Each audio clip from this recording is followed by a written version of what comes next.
Good morning, good afternoon, and good evening, wherever you are. This is Jan Roberts in Amy Carrier's classroom, and today I've got a slightly different subject from the schedule I've set myself out to do. But I think with Women's Month coming up next month, it's going to be wonderful to actually talk about not just women, but men connecting and partnering with women, because this is not only possible, it's very possible. So I can. Hi, Carla. Reichman is here already. Good to see you. I know it is.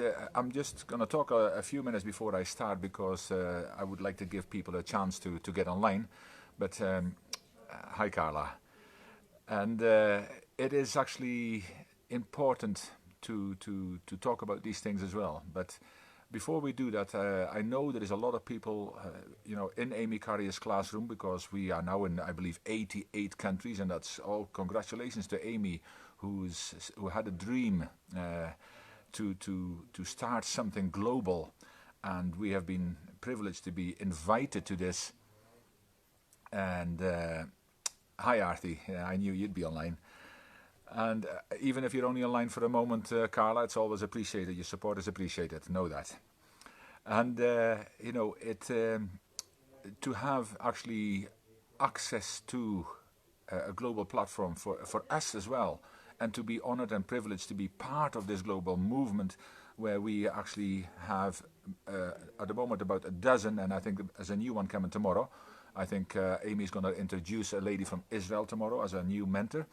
But to actually have access to, as long as you've got internet somewhere around the world, you can have access to not just people like myself and talking about leadership and personal development and that kind of stuff, but people like Alex Bertland in Sweden. He talks about cryptocurrency. We've got PJ in China. We've got Leyland, who is talking about modern technology that I still have to learn a lot.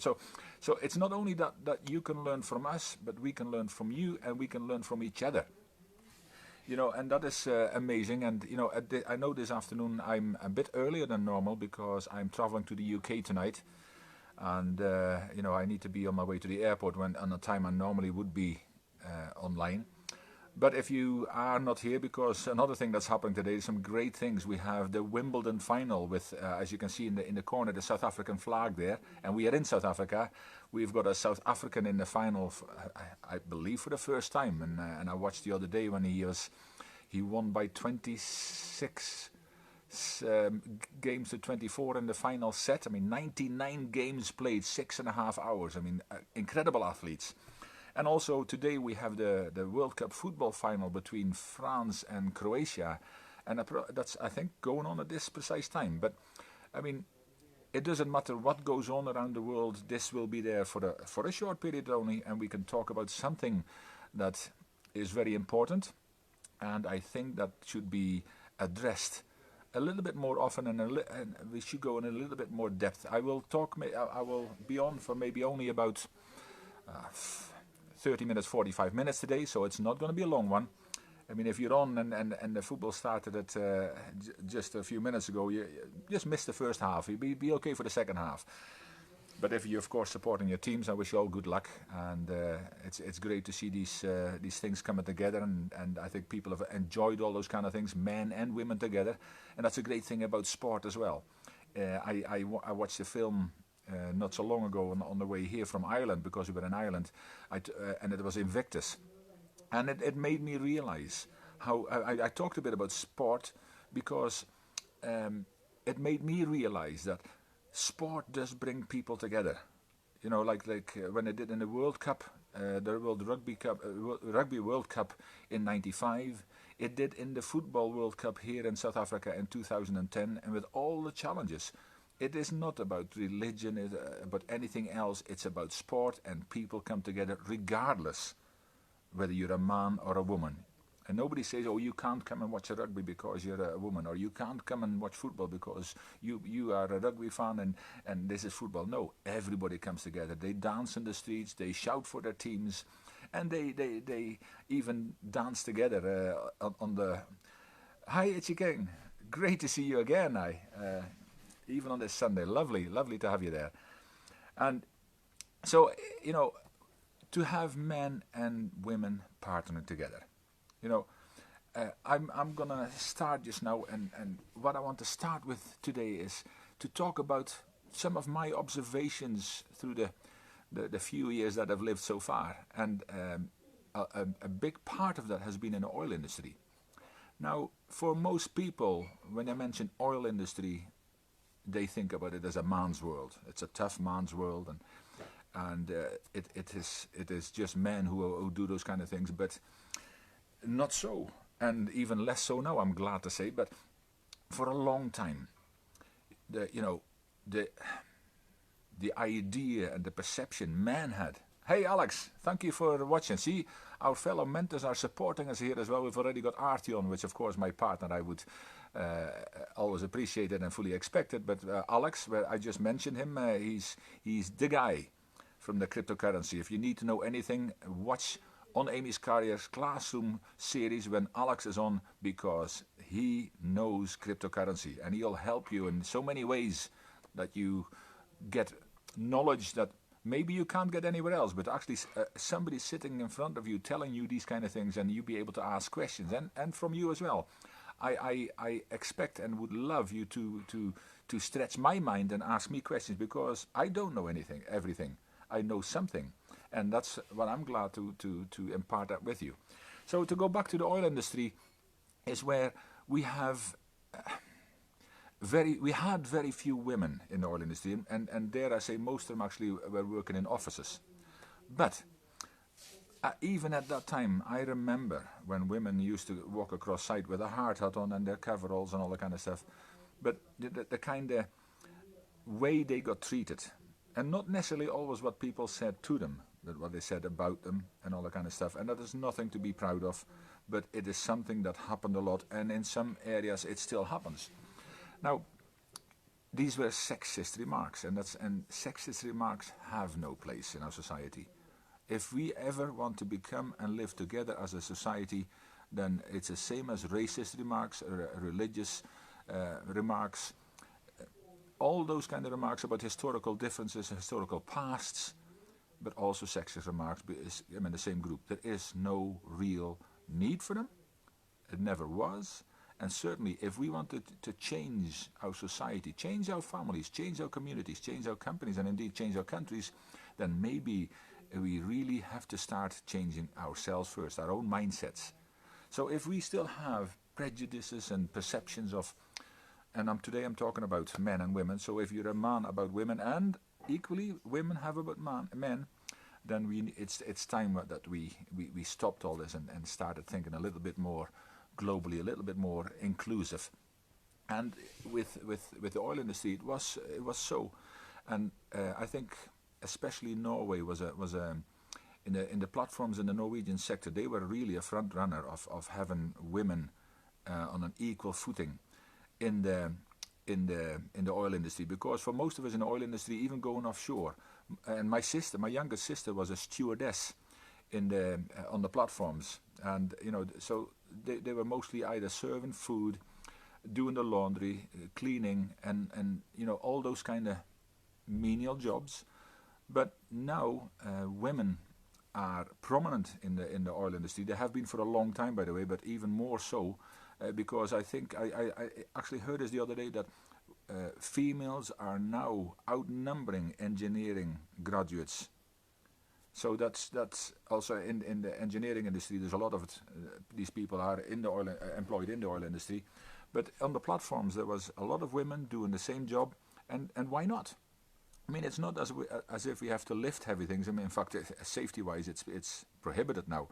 So we have opportunities that are equal, but because of the past, people still feel that they are excluded, or they should be excluded, depending on which side of the fence you're at.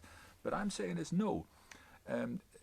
Engineers, inspection personnel, where I was in, and we had some women there, inspection personnel, all the kind of people if it doesn't involve heavy lifting, where men have to show that macho image that they can do, which as I say, safety-wise, I mean, even if you go to the airport now, your bag is not allowed to be usually more than 23 kilos, sometimes 30, and that's an exception, and then they put a heavy thing on, because even men are not allowed to lift those heavy things anymore, and they shouldn't have to. So we become much more inclusive, and if you take that further, and when women, they are so powerful. Look at the global stages of the world. Now, to this day, there is still a huge need for women and their not only their stories, but women and their wisdom and all they are learning and have learned to come out and share the platforms of the world. But I mean, when I think about women on platforms, I mean, I can talk about was it a birthday yesterday or today? The late Maya Angelou. I mean, what an amazing lady she was, and the wisdom that came out of her mouth. I mean, it is still shared, and it will be shared for many, many years to come. You got Oprah Winfrey. Everybody knows Oprah, and everybody probably knows her story by now. But she's climbed up, and there she is. Ona Brown. She was actually speaking in I believe in New York at the weekend at a global women's club conference together with her father Les Brown. Hi Ambreen, always lovely to see you. Thank you for supporting us. And then you have other women who might not be so well known to you, but I feel I might mention a few just to give you an idea. I mean, Althea Grant. She is my sister from Jamaica, and she lives in London. Now she's sharing stages globally now, and also talks about human rights. But she has an amazing story, and also has organised conferences where she brings Les Brown to the UK. She's done this on several occasions very successfully now, and one time I was fortunate to be there. The last time I missed it. But then you have another lady, friend of mine, Marie Cosgrove. Again, another amazing story which she talks about, but also the wisdom she has. She's created multi-million-dollar companies, and she has an amazing presence on stage. Also been on the same stage as Les Brown. Another lady, we've just come, I've still got a band on from Ireland and Dublin. We have a friend, Joanne Hessian. Now, she might not have been so much on the stages, but she has started a movement to actually lift Ireland to higher levels. It's actually called Lift Ireland, Leading Ireland's Future Together. But she started a movement where she's impacting with a team, where she's impacting an entire country. Now get that, not just a community, but an entire country. And we had the privilege and pleasure to spend time with her and her teams, and being a tiny part of this. Now another woman, I just saw her TED Talk. She's just done a TED Talk, Sadiqa Kebi from Lebanon, and she did an amazing TED Talk about when when your enemies become human. Now it was a powerful personal story where she talks about the different sides of the religious divides, but I mean how people come together and how you actually start to see them as humans. Another one, Michelle Obama, does it, but I don't care which side of the political divide you're on or if you are at all, but an amazing, graceful lady who shares world stages with many, many other people, and powerful when she opens her mouth. Brené Brown talks about vulnerability. I think you get the idea, but the list goes on and on. There is so many of them that sometimes I ask, men, you need to keep catching up, and not only catch up, but why don't we partner? Why does it have to be just women or just men? We should share these stories together, because both men and women have powerful stories, powerful experience, and why should we not work together? Not only online, but why should we not just... there we go. Katrin Jakobsdottir, Alex just reminded me. She's the Prime Minister of Iceland, and an awful example as well. Thank you, Alex, for mentioning her. See, so Prime Ministers, we've had them in Australia, Prime Ministers. We have them all over the world, Prime Ministers who are females. And why not? It used to be another area that men were prominent, but women drive this world. And it started many years ago in the home, because women looked after the children, and it is because they looked after the children and still do, and shaped their world, the world they're in, with all the wisdom, with all the compassion, with all the kindness, with everything that has happened, that's the reason why men came up to the front. But I mean, it's time that women, even now, we can always do with more women in any type of industry. And there's a lot of industries that have arisen now that it is irrelevant now, because whether it's the modern tech, the high tech, where we sit in front of computers and all that kind of stuff, but men partnering with women with the intentions of growing together. Now, forget about the gender, but just treat, whether you're a man or whether you're a woman, treat the other gender as a person. Simply as another person. So, if we then set aside culture, religion, our BS system, and which of course is our belief system, whatever that entails, many of these women above, and then many of the belief system now have taught us that women have a specific role in society and cannot work together. Hi Layla, thank you for joining us as well. But that is not true, of course, as many of us know, but I think everybody should know, because if you still think that the olden days were, and it was the jokes, but women should be in the home and looking after the children, and but I don't even want to talk about any of the jokes, but if that old model that has changed so much, and we need to encourage not just the women, because they're talking about women empowerment, and next month is, I already mentioned, is Women's Month. But we need to change that perspective and look at collaborations, partnerships, and look at the ones that already are. But I'll talk a little bit about my own company, where we have two co-founders, myself and Artie. I'll talk a little bit about it in a while, but it is such a powerful example, and we see so many more of them happening, and we collaborate. We don't ask, are you a man or are you a woman? No, we collaborate with other people who've got knowledge, who've got power, who've got gifts that we don't have, or that they have that are better. But we need to do those kind of things, and we'll talk about our company then. Artie Moore, who was on yesterday, and we've got shared visions, and they're powerful visions. And we have, she mentioned this, and I love that I had to write it down, a collaboration of the minds. Collaboration of the minds. Then surely when you talk about that, it doesn't matter whether you're male, female, black, white, whether you're Catholic, Hindu, atheist, it doesn't matter which political affiliation you've got, none of that matters. It's a collaboration of the minds.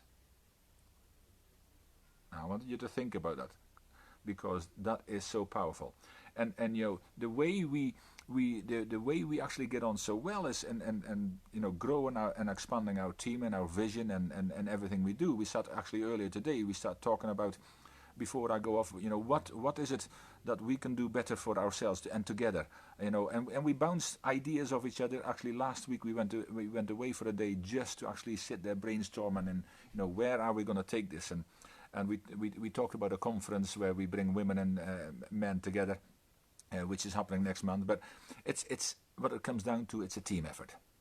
A team effort where we add value to each other on a daily basis. See, and it's all right to say, okay, now we've got, when it's a team of women, and they say, now we've got one or two men there, yes, we better have them in because it's the done thing, or the other way around. It is irrelevant. We just need to start working together, and sometimes it requires small intentional steps, but sometimes it requires us to do a complete 180 degree change, but it's possible, and being done more and more. But the small steps are important. We do this a lot in our trainings and teachings and facilitation, that sometimes people think we have to set a goal now to do this and do that, and they think about the big things and the whatever, but small, intentional, daily steps. I talk about it in one of my talks as well, about intentional living, but it is small things every day.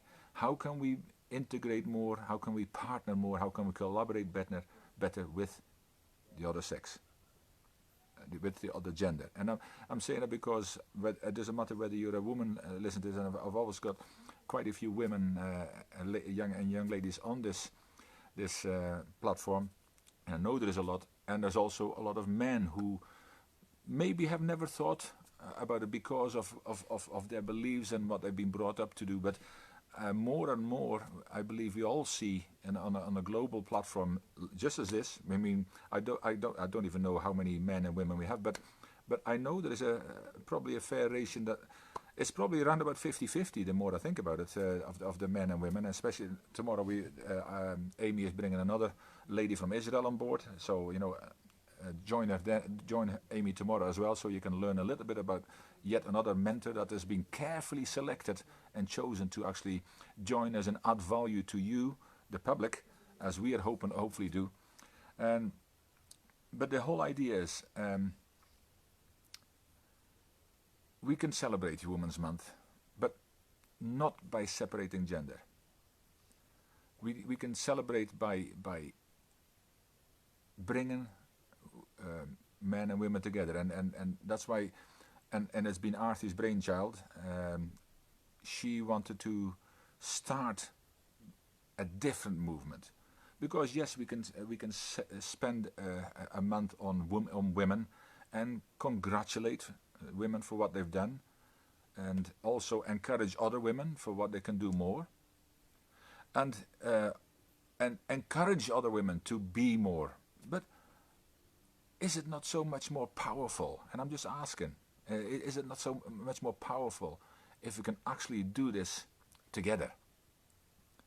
If we can, regardless, I mean, women talk about the glass ceiling sometimes. And for me, it is fascinating, because all the women mentioned, including the one Alex brought, the Prime Minister of Iceland, they show that a glass ceiling is sometimes a perception, and sometimes, and maybe I'm speaking personally, but sometimes women are their own worst enemies.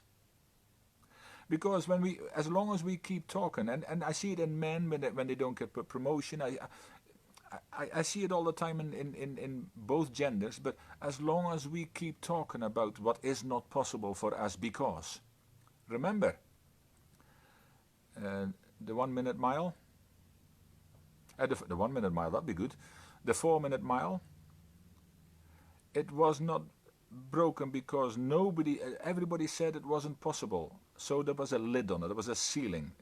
You'll never get to less than the 4 minute mile. When that 4 minute mile was broken, 16 other people did it in the same year. I think 1954. I might be out a year, but I think it's 54. But 16 other people did it that year, and now teenagers break the 4 minute mile. Something that was never possible. So they always there's a saying that says it is never possible until it's done. So. Bearing that in mind, why could we not work together?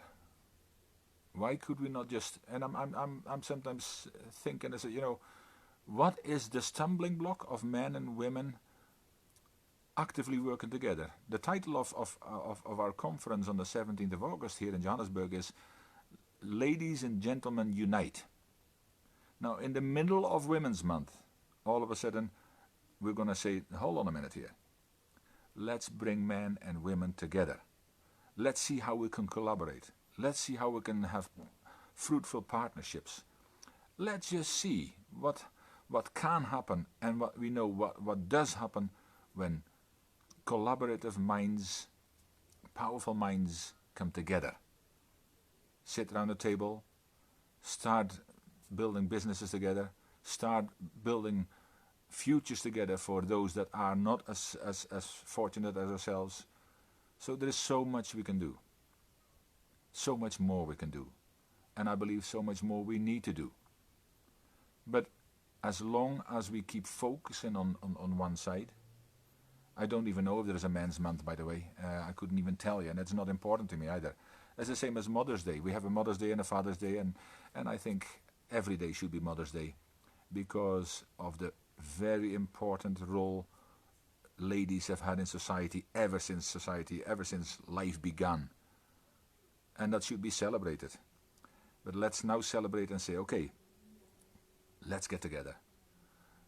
And it doesn't matter in what numbers they get together. It doesn't just have to be, oh, let's find one man and now let's get one woman together and see if we can start a business together or see if we can. No.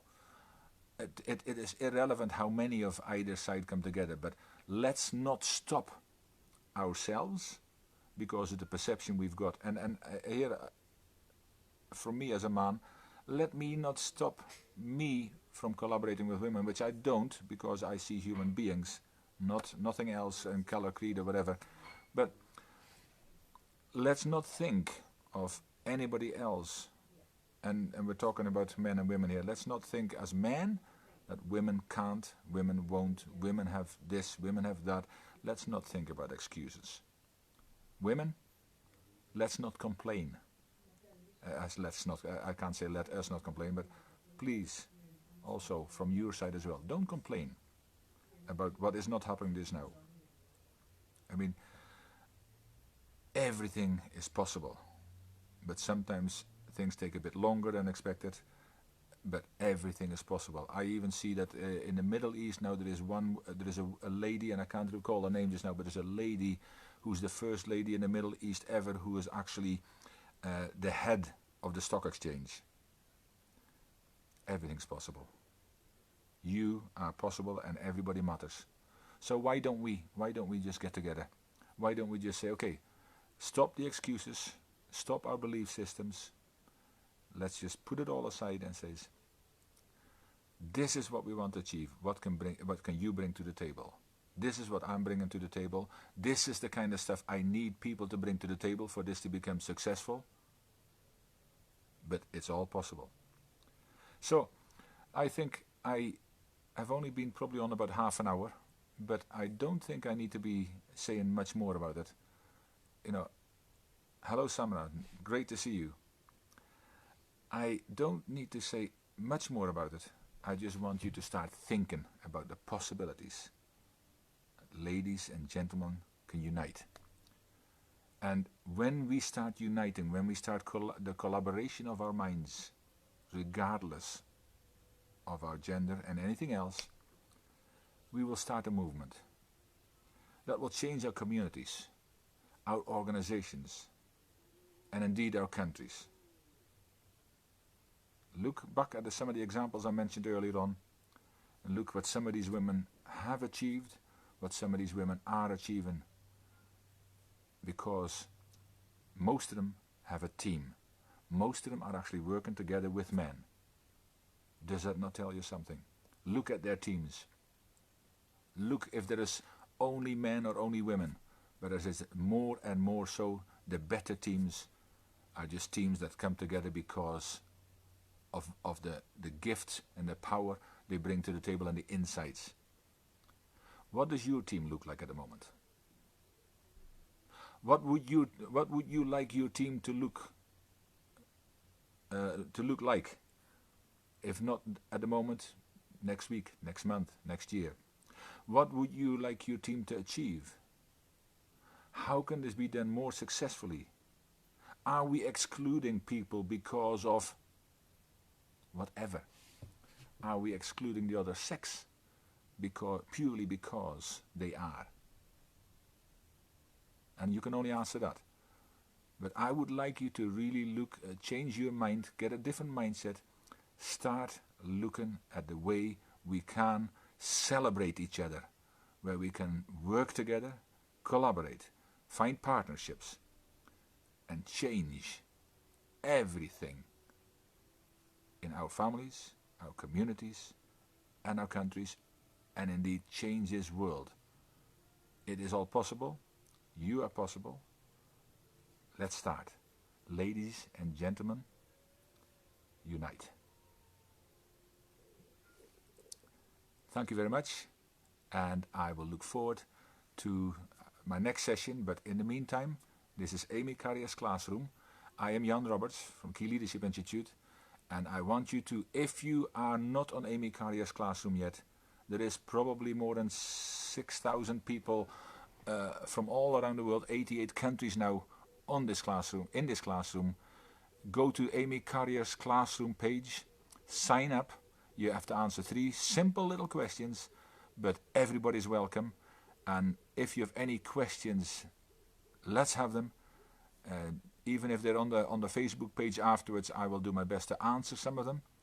But join us, because it's not only a movement for men and women when they get together, but we are Amy Carrier's classroom is a global movement where you can be a part of, but you can take an active part in. And it's always good to watch something, but where will you be? What kind of questions have you got that you've never get the answer to? What kind of questions have you got that's going to stretch me? Or any of the other mentors? Because we've got so many amazing mentors from all around the world at the moment. Get to know them. Look what interest you've got. Start joining their sessions week after week. Start learning from them. Start learning with them. Introduce yourself. Introduce yourself to us so we get to know more about you, where you're from, and what you know, and because we want to learn from you the same as hopefully you learn something and take something away from us. Amy Carrier's classroom. The goal is huge. The vision is even bigger. Let's do it together. Men and women unite. Till next time. Goodbye.